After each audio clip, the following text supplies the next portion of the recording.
Eshitdinglarmi, maktabga berilgan pullarni bolajonlar har doim ovqatga ishlatishmas ekan. Kerak emas mayda chuydalarga ishlatib, och yurishar ekan. O'zimni qizim xususiyda o'qisa ham bu narsaga ikkilanib qoldim va ularga ertalabki shunaqa chiroyli narsalar pishirib berishga qaror qildim.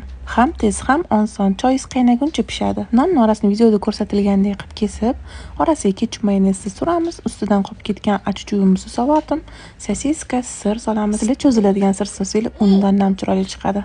Nonni ustki qavatiga mayonezni surib, ustini yopamiz va pechga jo'natamiz. Ham to'yimli, ham judayam chiroyli chiqadi. Kecha qozonlarimni yuvib qo'ygan videomni qo'shnimiz ko'rib qolib, qani bir manikini ham chiroyli qilib beringchi deb ko'tarib chiqib keldilar. Xo'p, bering tozalab beraman desam, qolgan mayda chudalarni ham ko'tarib chiqibdilar.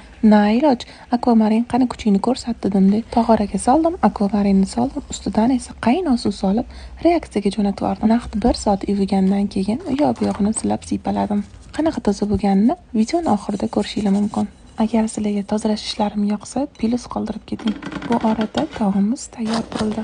Voy, buni qirsillashini qaranglar. Bolalar buni rad etmay yeb qo'yishadi-ku. Albatta siz ham tayyorlab bering.